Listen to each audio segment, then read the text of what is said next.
Almost every signpost in Berlin will tell you the same thing, that many in Europe's biggest economy want a drastic change of direction. Political infighting within Germany's three-way coalition government led to a snap election in February. The news of the collapse of the ruling coalition plunging Berlin into a political crisis. And after years of frustration, an anxious electorate was more divided than ever about who should take over.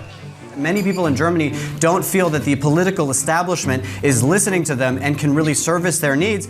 Over the past 60 or so years, the number of parties battling for seats in the Bundestag, Germany's parliament, has more than doubled.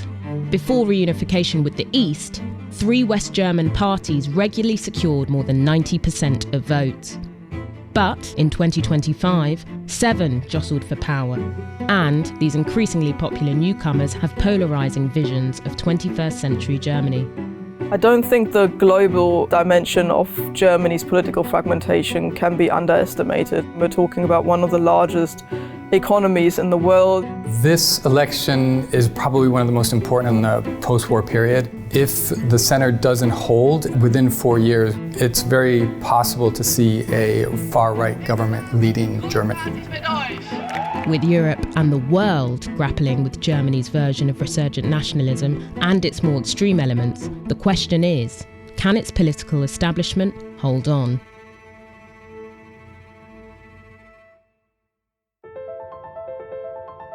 For decades, Germany meant heavy industry, exports, mining, a rock-solid bond market, and reliable, steady growth. The idea of post-war Germany was built to a large extent around economic well-being and prosperity. That prosperity promise has failed and disintegrated. Since 1950, Germany's economic story has been one of year-on-year growth, or it mostly has if we ignore COVID, the financial crisis, and some one-time blips. Only twice in this period has Germany's economy contracted during consecutive years, once between 2003 and 4, and just now. And while these yellow bars show a tiny bit of forecasted growth, even that's already been revised down. And since the financial crisis, Germany's had strict limits on how much additional borrowing the federal government can take on, equal to 0.35% of GDP. Or put another way, the smaller the economy, the less new debt available to put towards stimulating it. Bridges are collapsing, the roads are in an awful state, the trains are constantly late, all of that needs investment. And Germany can't invest anything without cutting things somewhere else. So we have to work against red tape, against bureaucracy, planning restrictions that make it too difficult to invest and things like that. A majority of Germans say they want the so-called debt brake loosened or scrapped. Economists think major change is unlikely in the near term, but the country's relatively low national debt gives it some flexibility if necessity overtakes preference. There's a real sense that this traditional German economic model of buying cheap raw materials, making expensive manufactured goods, and then selling them to the rest of the world doesn't work anymore. Germany is being rivaled by China in that sector, and it's possibly a fight that it can't really win. On top of that, 1 in 5 Germans are either living in poverty or threatened with it. It's objectively a wealthy country, but German society is more unequal than many people realise. This fuelled insecurity in the wake of an energy crisis Germany was uniquely exposed to. Germany, before the war in Ukraine, was very much dependent on Russia. Russia was the source of more than 50% of its natural gas, which was used to heat houses and power industrial assembly plants. The rest came mostly from Norway and the Netherlands. And alternative sources just weren't ready. Previous administrations decommissioned nuclear plants as part of a green energy push, but before robust renewable capacity existed. By doubling down on cheap Russian gas, it exposed Germany to Russian influence. So when pipeline gas deliveries were cut off, energy prices in Europe surged. This was bad for households, but for Germany's energy-hungry heavy industry, it accelerated a pre-existing decline. That left another chunk of the electorate furious. When other economies in the 1990s and early 2000s started looking at other sectors like services or financial services, the German economy kind of doubled down on its old industrial model. This is Düren. It was once a thriving industrial town. Now it's at the nexus of Germany's structural problems. It's embedded in Germany's energy system. The nearby lignite mine Hambach is like the largest open pit mine in Germany. It was the source of domestic energy. That domestic energy fueled local industry. In Düren's case, it was paper mills. People worry about job security, about what their children are going to do, and for the first time, maybe since the end of the Second World War, it feels like the future generations aren't going to live a better life than their parents or their grandparents did. And so all of that, contributes to anxiety that has fueled the rise of the far right. Yvonne Müller, who runs this boxing gym in Düren with her husband Ernst Müller, worries about a drift towards ethnic nationalism.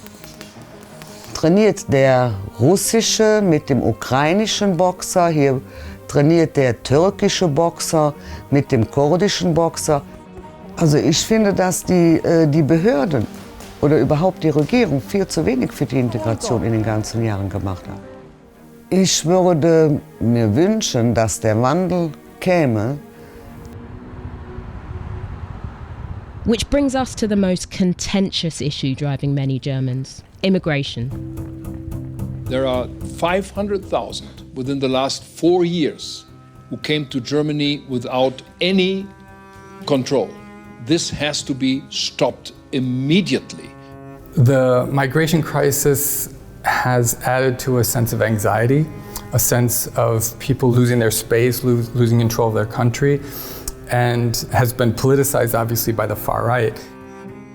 The AfD first emerged in 2013 when it was quite a small group of sort of economic libertarians. It wasn't first and foremost an anti-immigration party or particularly far right. What changed that was when in 2015 Angela Merkel opened the German borders during the refugee crisis and allowed over 1 million people into the country within a very short time. Which you can see in this red line. As net migration to Germany grew between 2013 and 2023, correlating support for the AfD did too.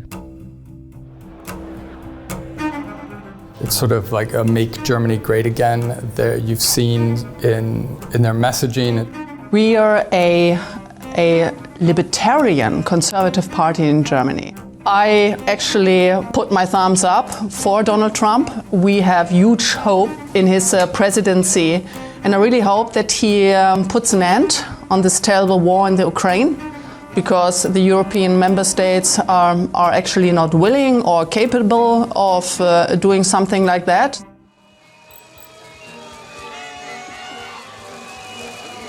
Over time, as people became more disgruntled, particularly as they saw some of the impacts of green policies on the German industry, they turned to the only party that they saw as kind of drastic opposition to the status quo, and that was the AfD. The problem is the mainstream has like a very diffuse idea of Germany. It's sort of a continuation of the status quo that Germany has seen for the last 70, 80 years, and the problem with that for a lot of Germans is that hasn't been working for them. If Germany's fragmentation continues, looking forward perhaps 5 or 10 years, we will see a scenario where it becomes more and more difficult to actually run the country and form coalitions. The next government will likely implement reforms aimed at avoiding such an outcome. And Germany's historic fiscal prudence could give it access to a significant monetary lifeline, on paper at least. But in the end, and despite Germany's deep internal divisions, it may be outside events that force the centre to hold.